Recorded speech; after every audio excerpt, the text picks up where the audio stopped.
Hello bachcho, let's see this question. This question says a coil and inductance free resistance R equal to 25 ohm are connected in parallel to the AC main. Find the heat power generated in the coil provided a current 0.90 ampere is drawn from the mains and coil and the resistance R carry current I1 0.50 ampere I2 0.60 ampere respectively. तो देखिए आपका question किस पे based है, parallel LR circuit पे। तो यानी कि की कॉन्सेप्ट लिखा है अपन यहाँ पर। तो ये क्या है, पैरेलल आरएल सर्किट। तो आपके पास पैरेलल आर का मतलब रेजिस्टेंस और एल का मतलब हो गया इंडक्टर। तो जो कंडीशन दे रखी है उसके अकॉर्डिंग डायग्राम बनाए अपन कि आपको एक रेजिस्टेंस दे रखा है और इसके पैरेलल में एक कोयल भी दे रखी है आपके पास।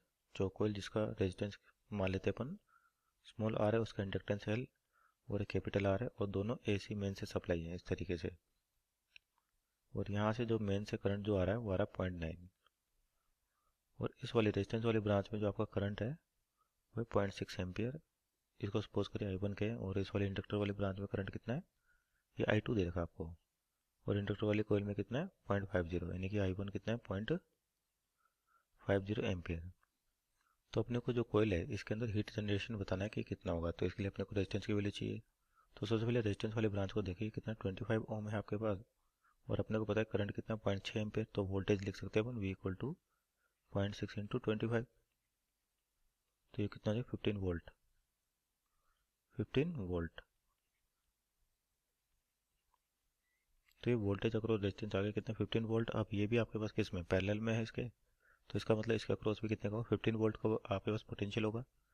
और देखते हैं यहाँ पर जो अपने को हीट निकालनी है। तो जो मेन करंट है कितना 0.9 और इस वाले के लिए अगर फेजर बनाए इंडक्टर ब्रांच के लिए तो इंडक्टर में क्या होता है आपके पास पोटेंशियल और करंट। तो इंडक्टर में करंट लीड करता है किससे, पोटेंशियल से।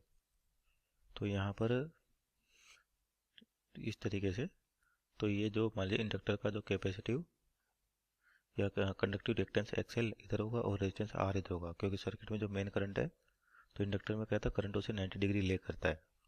अब इन दोनों का जो भी रिजल्टेंट आएगा आपके पास जेड है जिसको इम्पीडेंस कहते हैं वो कुछ डायरेक्शन में आएगा। इसका मतलब जो सर्किट में करंट फ्लो कर रहा है कितना 0.5 एम्पियर वो अपने को इस डायरेक्शन में मिलेगा। सपोज करिए इस एंगल को अपन फाई कह देते हैं और यहाँ पे करंट कितना मिलेगा 0.5 एम्पियर, क्योंकि ये दोनों का रिजल्टेंट है। अब देखिए पूरे सर्किट डायग्राम को देखिए, ऊपर नीचे आपका रेजिस्टेंस है, ऊपर इंडक्टिव कॉइल है। तो यहाँ पर जो करंट होगा आपके पास रेजिस्टेंस वाली ब्रांच में, तो यहाँ पर अपने आर लिखा और रेजिस्टेंस और करंट के बीच में आपके पास कोई फेज नहीं होता, तो आपका जो करंट होगा वो यहाँ पर होगा। कितना दे रखा है और ये 0.6 एम्पियर दे रखा है। 0.6 एम्पियर करंट आपका यहाँ पर होगा। अब इन दोनों की बात करें तो इसका रिजल्ट डी है और इसका क्रॉस करंट कितना 0.5 एम्पियर। तो यानी कि अपने को यहाँ पर दिखाई देगा कुछ 0.5 एम्पियर। अब इन दोनों का जो रिजल्टेंट है वो कितना है 0.9 एम्पियर आपके पास 0.9 एम्पियर। मान लेते हैं इसके अक्रॉस आपके पास दोनों के बीच में एंगल कितना थीटा है। तो इसका और इसका रिजल्टेंट ये आएगा। तो यानी कि इस पे लगाए अपने पास फॉर्मूले, तो यानी कि आर का स्क्वायर बराबर A square plus B square plus 2ab cos theta.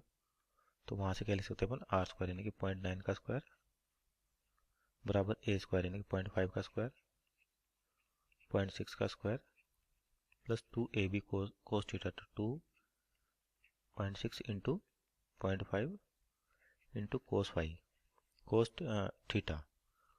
तो यहाँ से अपने पास ये सोल्व करें तो कोस थीटा की वैल्यू आ जाएगी आपके पास सोल्व करने पे 1/3। अब अपने को क्या चाहिए, पावर चाहिए किसके अक्रॉस, इंडक्टिव कोयल के अक्रॉस। तो ये हो जाएगा अपने पास वी आई कोस थीटा जो कि आपके फेज डिफरेंस है दोनों के बीच में। तो वी की वैल्यू तो अपने पास 15 वोल्ट है, करंट कितना है इंडक्टर वाली कोयल में 0.5 into cos theta that is 1/3। तो यानी कि कितना हो जाएगा 5 टाइम्स और ये 2.5 तो यानी कि 2.5 वाट ये आपके पास पावर जनरेट होगी किसके अंदर, कोयल के अंदर। सो दिस और final answer. Hope you understood well. Best of luck.